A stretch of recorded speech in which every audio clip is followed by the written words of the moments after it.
J'avais attendu la fin du cycle de surveillance automatique pour quitter ma capsule et dériver vers la silhouette noire, suspendue au-dessus du flux solaire comme une plaie immobile dans l'espace.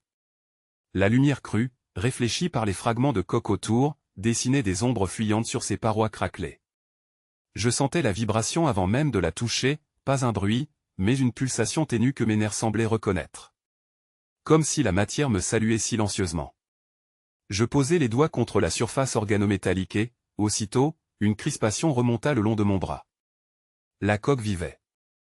Pas entière, pas éveillée, mais ses filaments intérieurs bougeaient lentement, comme les branchies d'un animal à demi asphyxié.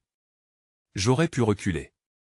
Les règlements étaient clairs, aucune approche de l'orbite circumsolaire sans autorité militaire.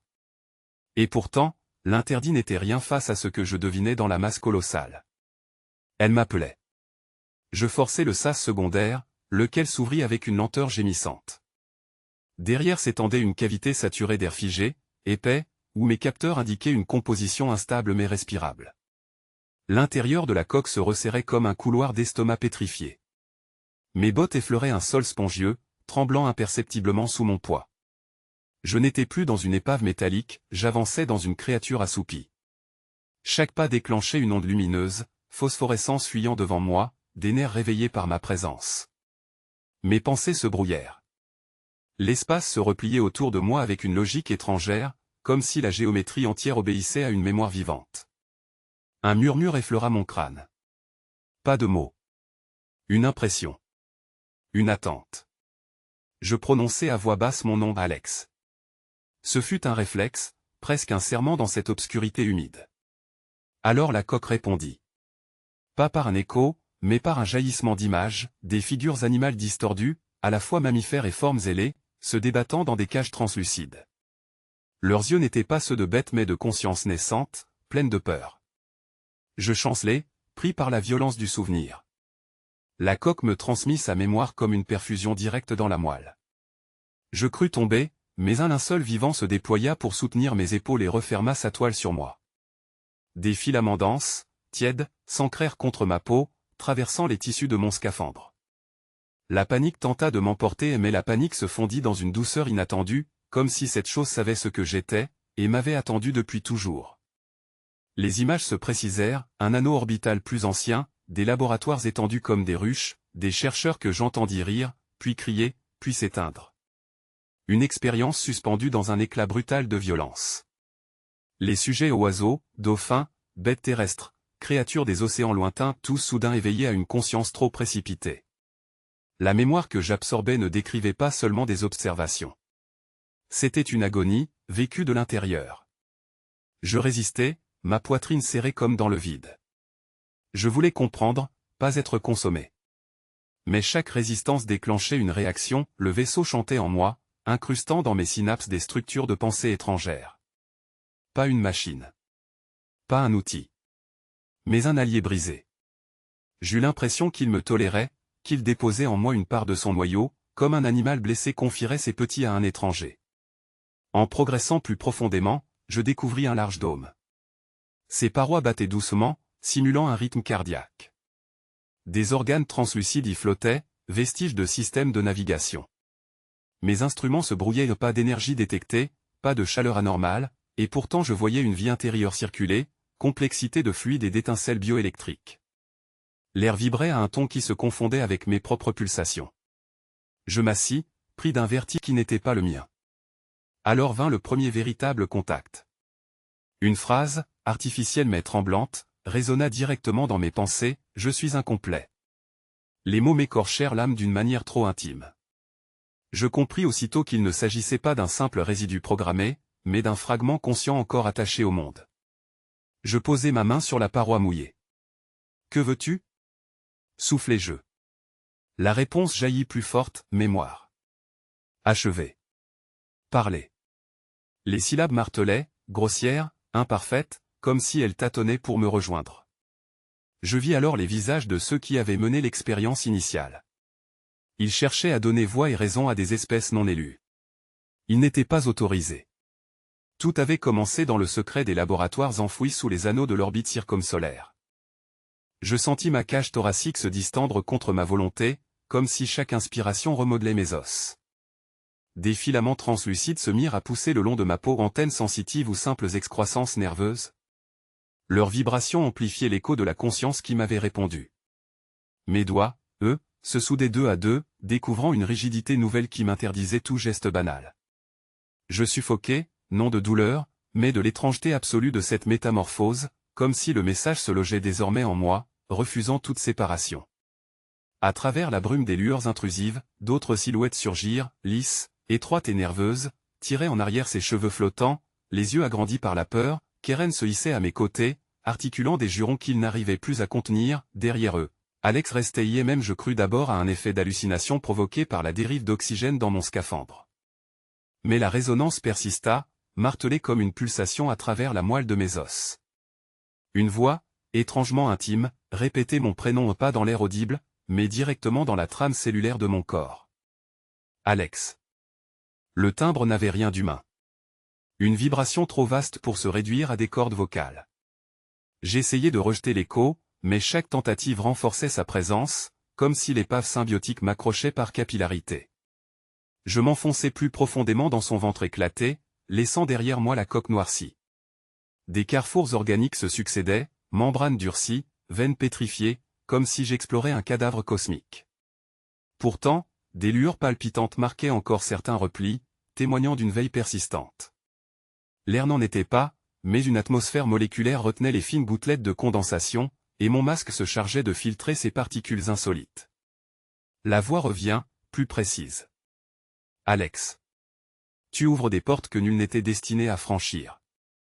Je sursautai, m'arrêtai en accrochant mes gants aux parois. Mon souffle résonnait trop lourdement, brisant l'illusion de silence parfait.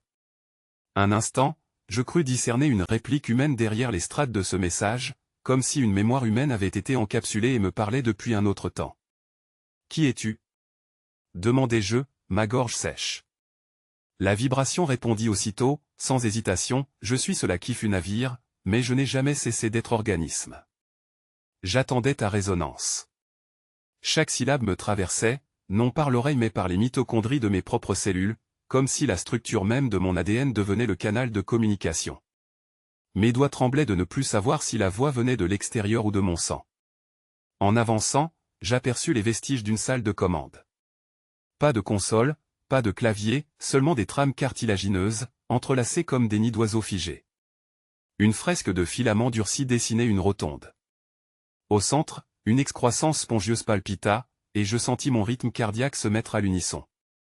Puis je vis Lys. Elle n'était pas vraiment là, mais la vision avait la densité du réel. Une silhouette nerveuse se détacha des nervures, des yeux élancés me fixèrent, emplis d'une peur ancienne. Ses lèvres bougèrent sans son, et pourtant j'entendis, « Tu ne devrais pas céder. » Chaque fusion a son prix. Je reculai, mais mon dos heurta la paroi qui semblait se mouvoir comme une cage respirante. L'air se contracta autour de moi, lourdeur oppressante, humidité accrue d'un souffle géant. La voix du vaisseau écrasa aussitôt cette apparition fragile, elle est fragment. Éclat d'une mémoire qui n'est plus qu'un écho. Toi seul portes la continuité. Je voulus protester, mais mon corps se modifiait déjà à l'échelle la plus intime. Mes sens s'élargissaient. J'entendais non, je percevais la vibration d'astéroïdes dérivant à des millions de kilomètres, leurs signaux minéraux répercutés jusqu'à moi par des relais inconnus. Je me crispa, redoutant une perte de moi. Alors surgit Keren, brûlant d'une densité plus agressive que Lys. Ses lèvres crachaient des insultes qui parvenaient en décharges électriques dans mon esprit. Sale pion. Tu vas offrir ton code aux charognards qui t'ont piégé ici. Tu comprends seulement que c'est une falsification? Tout est mensonge, tissé par eux. Ses yeux étaient des flèches. Pourtant, la voix du vaisseau les contint. Sa présence m'enveloppa, imposant une tranquillité forcée, comme si une mer gigantesque étouffait chaque mot furieux. Je murmurai, vacillant, « Pourquoi moi ?»« Parce que tu sembles déjà inachevé, » répondit l'organisme. Tes frontières sont poreuses. Tu questionnes, tu doutes. C'est ainsi que commence toute élévation. Élévation. Le mot me glaça. Je connaissais les histoires clandestines. Les rumeurs d'animaux façonnés par la main humaine pour acquérir une conscience. Mais que se passait-il ici? Dans cette orbite circumsolaire interdite? Des siècles de propagande avaient effacé jusqu'au souvenir de tels programmes. La paroi se plissa doucement, libérant une alcôve. Je m'approchai, incapable de résister. Des caissons éclatés y dormaient, chacun tapissé de restes d'os et de tissus. Des formes aviaires, peut-être, ou marines. Impossible de déterminer tant la fossilisation organique se confondait avec l'habitat lui-même. Pourtant, un murmure multiple glissa en moi, comme des cœurs étoués qui cherchaient encore à parler, prisonniers des couches minérales. Ils me confièrent alors, au travers de ce murmure subliminal, la raison véritable de notre présence, retrouver la trace d'une tentative d'élévation conduite avant l'ère des catalogues officiels. Notre vaisseau, l'Éclat d'Orion, avait été construit dans un ancien chantier spatial humain, puis offert à la flotte mixte par les amphibiens de Thal, nos partenaires prudents. À mes côtés, Alex veillait sur les relevés énergétiques, tandis que Mira, biologiste généticienne, sondait chaque fragment de squelette d'un regard obsédé. Ils n'étaient que mes compagnons de mission, mais la charge vibratoire des voix semblait parfois s'adresser à eux aussi. Notre système de communication quantique, une voûte translucide suspendue au centre du poste, traduisait les signaux sourds en filigrane sonore, il ne nous rendait pas de mots, seulement le flux brut de conscience. Et j'appris, dans cette marée mentale, que le signal crypté résonna dans ma nuque comme un grésillement humide. Le vaisseau autour de moi trembla d'un spasme lent, membrane par membrane, comme s'il retenait son souffle. Je sus immédiatement qu'il n'était pas d'origine interne, une pulsation étrangère venait de traverser la coque organique telle une lame fine. Nous étions repérés. La certitude mordit ma gorge avant même que le symbiote ne me souffle sa peur muette, une contraction fongique le long des passages, comme si ses propres fibres tentaient de se cacher. Je plaquai ma paume contre la paroi vivante. La surface chaude, légèrement moite, s'ouvrit sous ma peau, et je perçus, à travers la résonance cellulaire, le sens de l'alerte, une conscience nous scrute. Il n'y avait aucune direction précise, seulement une pression provenant de la lumière solaire elle-même, comme si le rayonnement portait des intentions. L'orbite circumsolaire, censée être un désert interdit, bouillonnait peut-être encore de gardiens invisibles. Lys apparut à ma gauche, translucide, ses yeux voilés de peur. Elle serra ses mains contre son ventre étroit comme si elle voulait s'empêcher de se dissoudre. « Tu l'as réveillé, Alex. Tout converge ici. » Sa voix semblait filtrée par une eau glaciale, chargée d'écho, et pourtant chaque mot se planta dans mon crâne aussi net qu'un cristal fracturé. À travers elle, j'entendais l'écho du vaisseau, comme si sa silhouette n'était qu'une projection de sa mémoire. Je ne répondis rien. Si je parlais, je risquais de perdre l'attention du signal. Il continuait, discret mais intrusif, comme un chant compressé derrière un rideau de radiation. Les modules effondrés du vaisseau gémissaient autour de moi. Des filaments phosphorescents se dressaient, évaluant la menace, et certains se levaient autour de mes chevilles comme pour s'assurer que je ne fuirais pas. Dans ce demi-sommeil organique, une autre voix gronda, mauvaise, arrachée au cœur brûlé de l'épave, Keren. Son visage haché de colère surgit près de l'entrée déchirée du corridor. Ses lèvres se tordirent en un juron qu'aucune bouche humaine n'aurait dû prononcer. « Tu crois avoir trouvé un sanctuaire ? Ce n'est qu'une cage, Alex. Et chaque cage appelle son geôlier. » Sa figure vibrait de rouge et de noir, saturée d'indignation ancienne, mémoire d'un pilote mort depuis des siècles peut-être. Je frissonnai. Les murs se mirent à pulser plus vite, suivant le rythme de mon cœur. L'onde étrangère cherchait un accès, comme si elle voulait forcer la fusion déjà en cours entre mon esprit et l'épave. Je sentis mes pensées griffées, effilochées, tandis que le symbiote essayait d'imposer un filtre, érigeant des membranes de silence. Mais elles s'ouvraient sous la pression. Je demandai enfin d'une voix basse, « Que suis-je en train de remuer ?» Lys s'avança, sortit de la paroi comme une flaque inversée.